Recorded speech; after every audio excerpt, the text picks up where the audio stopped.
Hello, Virgo. It's umomgtarot, and this is your love and relationships tarot card reading. Let's have a look and see what's going on in that area. We'll see what what's going on with your person, and then yeah, we'll get into a tarot spread. I'm gonna start with the Romance Angels cards, and then we'll go with it. We'll just wing it. We'll go with the story. Oakley dokes. If you'd like your own personal reading, please check out the description. There is a link to my website. And here is your first card. So this is you and your person, Virgo.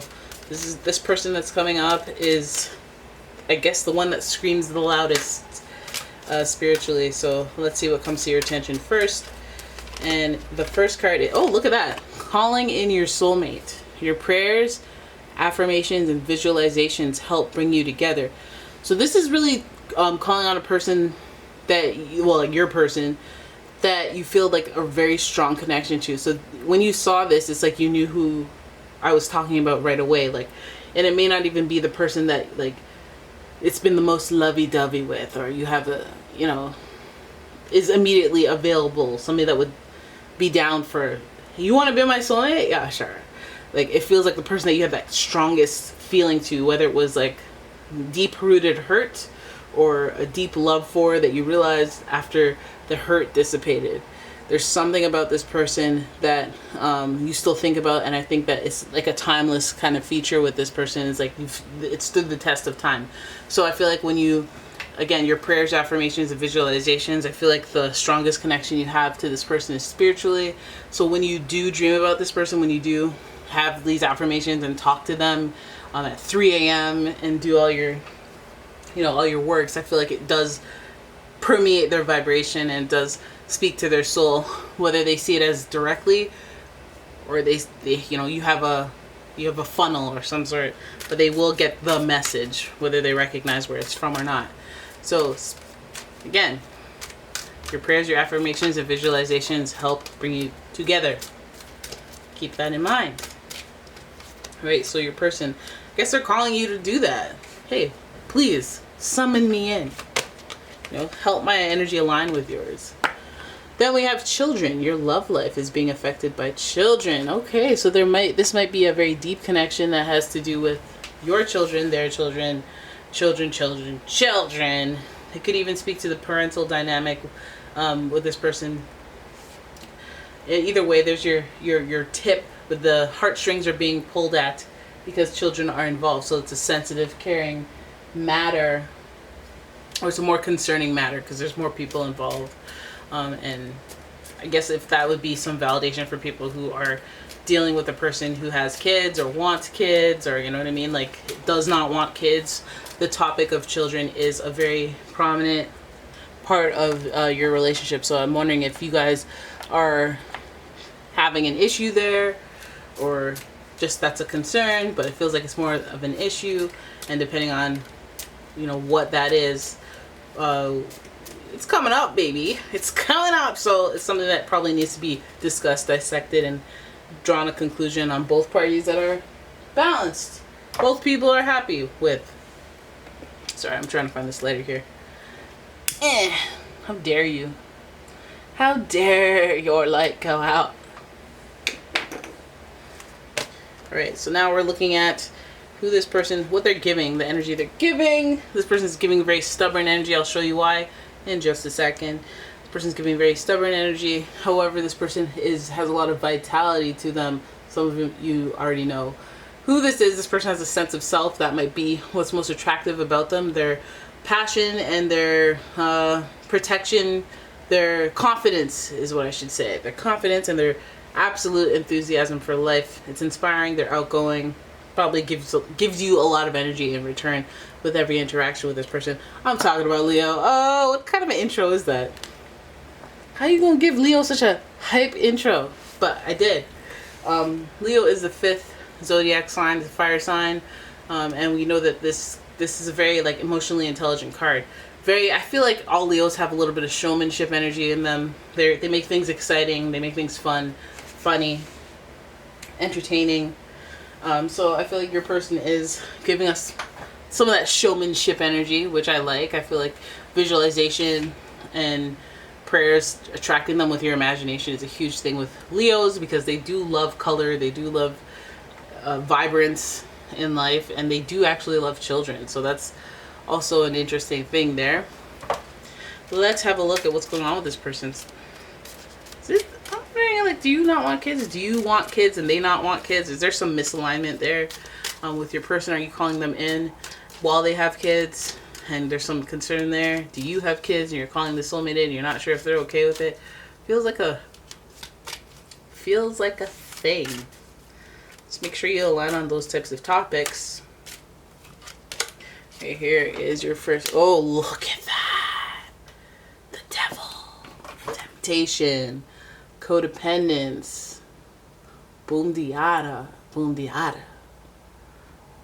I haven't seen this card in a while. It's very pretty. It's very pretty.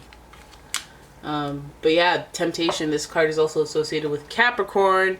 And that's interesting. That dynamic there. Because it's a very ambitious, like, I feel like ambitious with, okay, if you want to be ambitious, are we ambitious about children? What are we doing, you know?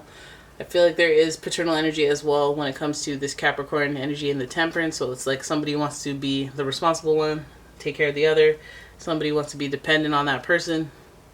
And there's an equal give or take of control and desire to be controlled. I don't know. Everybody gets what they want, I guess.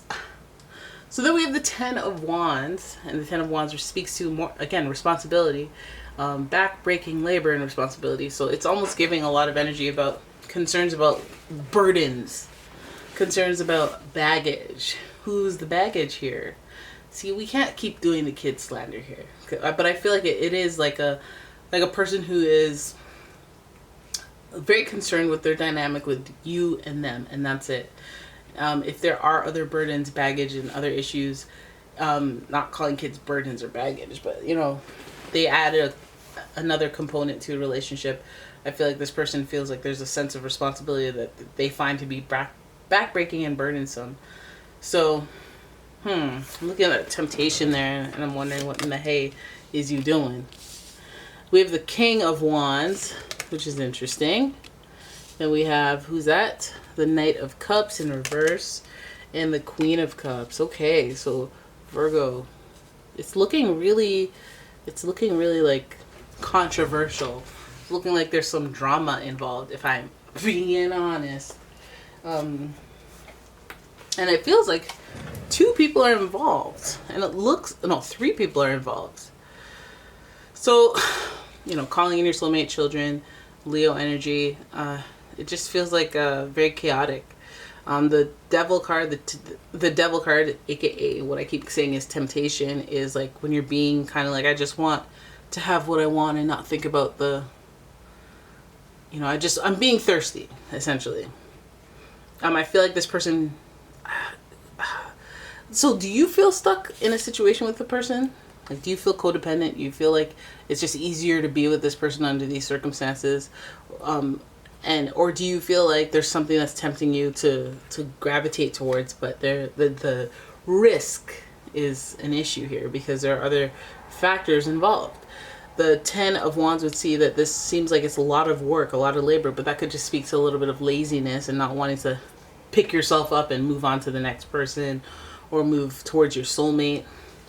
I feel like, you know, I don't feel like calling in your soulmate creates this like temptation here. I feel like, you know, being codependent will keep you stuck in the same situation. And I feel like it's either you're calling in your soulmate and the soulmate that you're talking to has like a lot of power and you just kind of want to be complacent and just be like, it's easier. They have a whole house. I can just live with them, deal with their attitude and their foolishness and just, it's like aiming low. It almost feels like low vibrational energy. But it doesn't seem like that. It seems more like, it seems like you're calling in your soulmate because you know that your soulmate isn't the person that gives you all this devilish energy. It feels like this person is like easier to be with overall, but it's burdensome. It's backbreaking as well. It's like, ugh. But you know what? I can't just uproot and leave and like, you know what I mean? It feels like more work to get up and put effort into taking this risk to be by myself and find somebody else and do like, it just feels like a convenience move here. Because, hey, it could be laziness, like I said, and not wanting to kind of, what is it? What's the word I'm looking for? Tip of my tongue. Not wanting to challenge the authority that is coming on up. Now we have the King of Wands, the King of Action, basically. The King of, I'm going to use my emotions or my passion to make things happen, and my power to take action. And then we have the Knight of Cups, who is like, okay, well, I'm going to make a romantic gesture. I'm going to be like, oh, hey, I love you, this, that. But I feel like it's under a manipulative circumstance. And then we have the Queen of Wands, who's sensitive, caring, nurturing, and will take care of you, but in a healthy way. In a way that says, hey, I want you to take care of yourself. I want you to grow and be independent. I want the best for you. I don't want you to be dependent on me. I want nurture. And there's like this reactive energy and this like introverted sentimental energy here for you. So it feels like this person is like,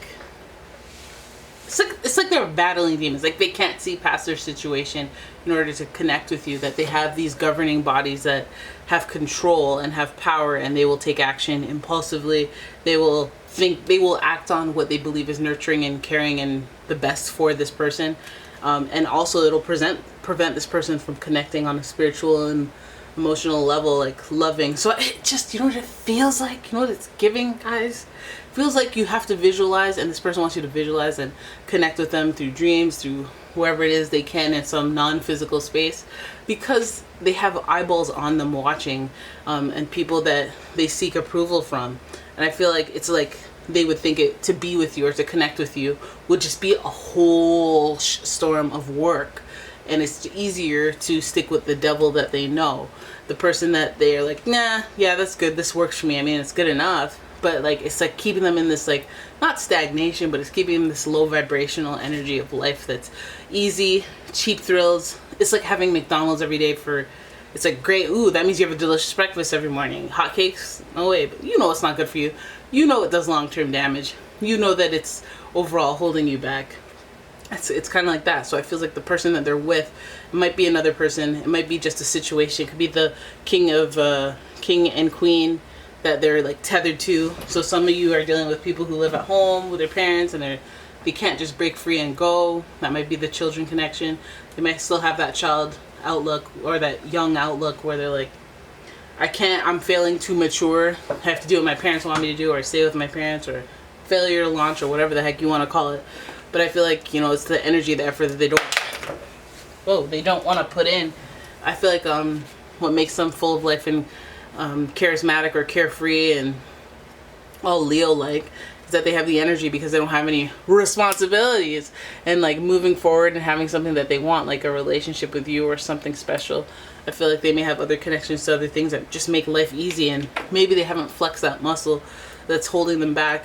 You know, for somebody to, even if they love the person, to be living at home or living in a studio apartment or doing their own thing with minimal income, and having a home that has no furniture and they don't have to pay for all that stuff, and it works for them.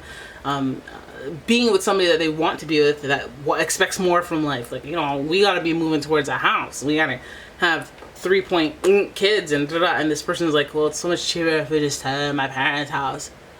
If we just stay, we can save on rent and save for our house. And then, you know what I mean? Like, if they're all, it's like their mindset. If they're still in that childlike parental dynamic, then damn, the dependency is gonna be real. The dependency is gonna be real. It's almost like they're gonna want somebody to rescue them and create a scenario that feels safe for them to come out and thrive and grow, and someone who's patient with them. But I feel like if this person offers you any type of romance, it's almost like the sandwiching of the parents is such a factor. It's like, even if I offer you my independent love and relationship, my gesture of kindness, like it's just me and you, babe, they're gonna ask you to move in with their parents. They're gonna ask their parents to move in with you guys. They're gonna have some sort of catch to it, some sort of responsibility, backbreaking labor burden. Otherwise, they're not even gonna be able to see a situation where they can make this work, so they won't even bother. But I feel like they just bring this complication energy, so they're just like hoping. And I know that like there's a lot of action here, so the movement of a situation that is starting off as codependence is like, I could do this forever. I could just like let my life melt away and fade in front of me and do the same thing forever. Live at home, stay put where I am, be codependent, have my drug problem, have my party on Saturdays, work all day for some old man, sweat and break my back, come home to my castle, you know, and my parents are home. And that's it. And like have cheap thrills and flings, whatever, I guess, for the rest of my life until, you know what I mean? Like this person can have a complacent like life, whatever, and not move themselves out of it unless they put like the work in, put the effort in, unless they deal with the approval of their parents and the governing of their parents. That's going to be an involvement. If that bothers you, that's probably a problem too. But it feels like this person is, although they're calling you in, and although they're having some sort of, it just feels like they're under lock and key. So let's just stick with the visualizing until the universe sorts that out, because I can't, even for you, that would be backbreaking labor and just too much. I don't want to deal with your parents. I don't want to deal with other people. I don't want you to come to me because you feel like you can take advantage of me. I don't want you to come to me because you're too lazy to do better. I don't like all these connections. And like, if you have that mess over yonder, keep it over yonder and just use me in the fantasies if you want. That's fine. It is okay. All right. But maybe that's just me. Anyways, there it is. That is your reading. I hope you guys enjoyed it. If you did, please give the video a thumbs up and subscribe to the channel. Leave a comment, share the video, and if you'd like your own personal reading, please check out the description. There's a link to my website as well as a link to my Etsy shop. And yeah, thank you for watching. I will see you in the next one. Bye-bye.